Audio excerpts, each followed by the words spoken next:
नमस्कार दोस्तों। आगे के हम कंटिन्यू करने वाले हैं इसी सीरीज़ को, भूगोल के प्रश्नों की। तो देखिए क्वेश्चन नंबर 101 आज का। तो 101वां क्वेश्चन है, वह कौन सा राज्य है जिसकी सीमा म्यांमार से नहीं लगती है। दोस्तों तो बात करें इन राज्यों में से हम लोग, तो मिजोरम, नागालैंड, मणिपुर, इन सब की सीमा लगती है म्यांमार से, जबकि मेघालय राज्य की सीमा म्यांमार के साथ नहीं लगती है। दोस्तों मेघालय की राजधानी शिलोंग है, जिसे भारत का स्कॉटलैंड भी कहा जाता है। मेघालय में स्थित मौसिनराम विश्व का सर्वाधिक वर्षा वाला स्थान भी है। क्वेश्चन नंबर 102 है आपका, निम्नलिखित में से वह कौन सा राज्य है जिसकी अंतर्राष्ट्रीय सीमा 3 देशों से मिलती है। तो यहाँ पर अगर हम लोग बात करें तो अरुणाचल प्रदेश है जिसकी सीमा 3 देशों से मिलती है, नेपाल, भूटान और चीन के साथ। म्यांमार, भूटान और चीन के साथ में लगती है। म्यांमार, भूटान और चाइना के साथ में सीमा लगती है किसकी? अरुणाचल प्रदेश की। नेक्स्ट देखिए दोस्तों, निम्नलिखित में से वे कौन सी पहाड़ियाँ हैं जो पूर्वी और पश्चिमी घाटों को जोड़ती है। तो पूर्वी और पश्चिमी घाटों को जोड़ने वाली पहाड़ियों का नाम है दोस्तों नीलगिरी की पहाड़ियाँ। नीलगिरी की पहाड़ियाँ केरल, कर्नाटक और तमिलनाडु राज्यों में विस्तारित हैं। नेक्स्ट देखिए, निम्नलिखित में से वह राज्य कौन सा है जिसकी सीमा म्यांमार से नहीं मिलती है।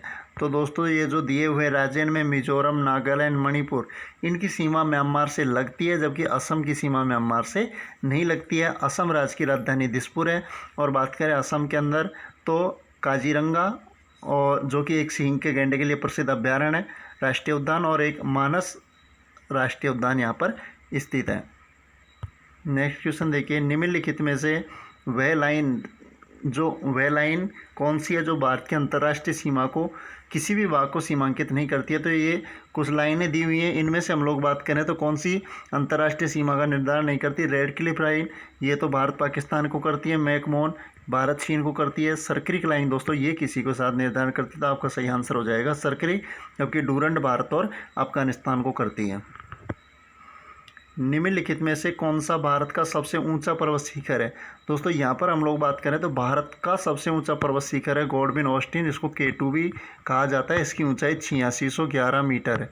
ठीक है, ये आपको याद रखना है। K2 ये काराकोरम श्रेणियों में स्थित है, इस कारण से इसको K2 भी कहा जाता है। जबकि भारत में स्थित सबसे ऊंचा पर्वत शिखर कंचनजंगा है, जो कि सिक्किम राज्य में है। जबकि विश्व का सबसे ऊंचा जो पर्वत शिखर है वो है आपका कौन सा? Mount Everest. नेक्स्ट देखिए, भारत के पड़ोस में घोड़े की नाल जैसे आकार वाले, भारत के पड़ोस में घोड़े के नाल जैसे आकार वाले मूंगे का जो द्वीप समूह है वो कौन सा है। तो दोस्तों हम जो घोड़े के नाल के समान आकार वाला द्वीप है उसका नाम है मालदीव। मालदीव तो याद करें हम लोग मालदीव इस तरीके से दोस्तों, यहाँ पर हमारा लक्षद्वीप है, इसके बाद में मिनिकॉय आता है, इसके बाद में मालदीव आता है। तो लक्षद्वीप को मिनिकॉय से 9 डिग्री चैनल अलग करता है, जबकि मालदीव को मिनिकॉय है, ये लक्षद्वीप है। तो और ये मालदीव को 8 डिग्री चैनल अलग करता है। नेक्स्ट क्वेश्चन देखिए, निम्नलिखित में से वह कौन सी सड़क है जो हिमालय में विश्व के 4 ऊंचे दर्रों को पार करती है। तो इस सड़क की हम बात करते हैं दोस्तों, ये हो गया आपकी मनाली लेह मार्ग, जो कि NH1 है।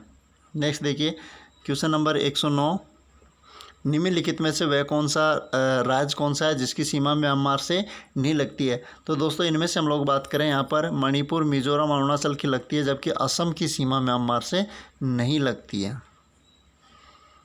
नेक्स्ट देखिए, वह कौन सा राज्य है जिसकी अंतर्राष्ट्रीय सीमा 3 देशों से, क्वेश्चन रिपीट फिर से हुआ है, तो 3 देशों से सीमा लगती है, तो वो कौन सा हो गया आपका? अरुणाचल प्रदेश हो गया। नेक्स्ट देखिए, विंध्य के दक्षिण जो विंध्याचल पर्वतमाला है उसके दक्षिण में सबसे ऊंची चोटी कौन सी है। तो दोस्तों विंध्य के दक्षिण में सबसे ऊंची चोटी आती है आपके अनाईमुड़ी, और अनाईमुड़ी है, इसकी ऊंचाई 2695 मीटर है। और 2695 मीटर किसकी ऊंचाई है? अनाईमुड़ी की, जो कि दक्षिण भारत की सबसे ऊंची चोटी है, जो अन्नामलाई की पहाड़ियों में स्थित है।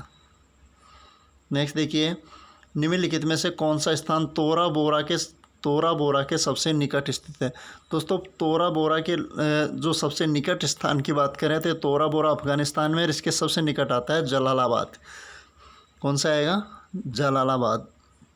नेक्स्ट देखिए, भारत में कौन सा तेल क्षेत्र भारत के उत्तर पूर्वी क्षेत्रों में स्थित है। तो दोस्तों उत्तर पूर्वी क्षेत्रों की बात करें तो डिगबोई जो तेल क्षेत्र है वह उत्तर पूर्वी क्षेत्रों के अंदर असम राज्य में है। कौन से राज्य में? असम राज्य में।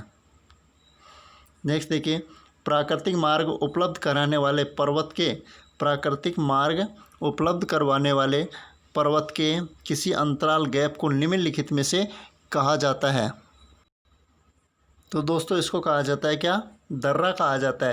मतलब दो पहाड़ियां हैं इस तरीके से, इनके मध्य में जो गैप वो करवाता है, इसको कहा जाता है दोस्तों दर्रा कहा जाता है।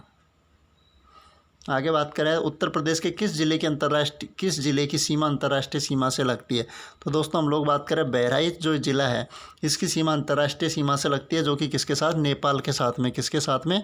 नेपाल के साथ में जो बहराइच ज़िला है उसकी सीमा लगती है आपके। और इसकी हम लोग बात करें दोस्तों तो ये सरयू नदी के किनारे स्थित है, जो कि घाघरा की क्या है? सहायक नदी है। नेक्स्ट देखिए दोस्तों, नेक्स्ट क्वेश्चन है कामरूप। कामरूप का वर्तमान नाम क्या है? तो दोस्तों कामरूप का जो वर्तमान नाम है वो है असम। क्या नाम होगा? असम दोस्तों, ठीक है। तो कामरूप के नाम से किसको जाना जाता था?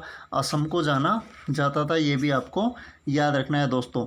असम की जो प्राग ज्योतिषा अर्थात पूर्वी ज्योतिष का जो स्थान कहा जाता है, इसके बाद में उसका नाम क्या पड़ गया? कामरूप पड़ गया दोस्तों। नेक्स्ट क्वेश्चन देखिए, निम्नलिखित में से वह क्षेत्र कौन सा है जो संघ राज्य क्षेत्र नहीं है? वह क्षेत्र कौन सा है जो संघ राज्य क्षेत्र नहीं है दोस्तों? तो लक्षद्वीप, चंडीगढ़, पांडिचेरी, लक्षद्वीप, ये तीनों यूटी यूनियन टेरिटरीज यानी संघ राज्य क्षेत्र है, जबकि त्रिपुरा एक राज्य है। नेक्स्ट देखिए, त्रिपुरा एकमात्र ऐसा राज्य है भारत का जो तीनों और बांग्लादेश से घिरा हुआ है। नेक्स्ट देखिए दोस्तों, नेक्स्ट क्वेश्चन, निम्नलिखित में से वह कौन सा शहर है जहां पर सूर्य की ऊर्ध्वाधर किरणें कभी नहीं पड़ती? ऊर्ध्वाधर मतलब सीधी किरणें, तो दोस्तों मुंबई, चेन्नई, तो ये आंसर हो जाएगा इसका। श्रीनगर में कभी सीधी किरणें नहीं पड़ेंगी, तो यहाँ पर ज़्यादा क्या पड़ेगी? ठंड पड़ेगी। निम्नलिखित में से किस को सह्याद्री पर्वतमाला कहा जाता है दोस्तों? सह्याद्री पर्वतमाला जो नीचे दिए हुए ऑप्शन है उनमें से किसको कहा जाता है? तो याद रखना दोस्तों, इस तरीके से हमारा दक्षिणी भारत है, ये हमारा पश्चिमी घाट है, ये पूर्वी घाट है। जो पश्चिमी घाट है इसको सह्याद्री पर्वत के नाम से भी जाना जाता है। तो इसका सही आंसर हो जाएगा पश्चिमी घाट। और दोस्तों पश्चिमी घाट को पूर्वी घाट से जोड़ने वाली पर्वतमाला नीलगिरी की पहाड़ियाँ होंगी। निम्नलिखित भारतीय राज्यों में से किस राज्य की कोई समुद्री सीमा नहीं है? तो यहाँ पर दिए हुए राज्य इनमें से कौन से राज्य की कोई समुद्री सीमा नहीं है? तो दोस्तों गुजरात सीमा लगाएगा समुद्र से, गोवा लगाएगा, महाराष्ट्र लगाएगा, जबकि राजस्थान की कोई समुद्री सीमा नहीं है दोस्तों, ठीक है। तो यहाँ पर आंसर आपका सही क्या हो जाएगा? राजस्थान हो जाएगा। और नेक्स्ट क्वेश्चन की ओर बढ़ते हैं आज का। तो केरल के तट को क्या कहते हैं दोस्तों? क्वेश्चन नंबर 121, केरल के तट को क्या कहते हैं? तो इसका आंसर के साथ मैं कल बताऊँगा आपको। अगर इसका आंसर आता है तो कमेंट बॉक्स में इसका आंसर आप लोग लिख दीजिए। धन्यवाद सभी को।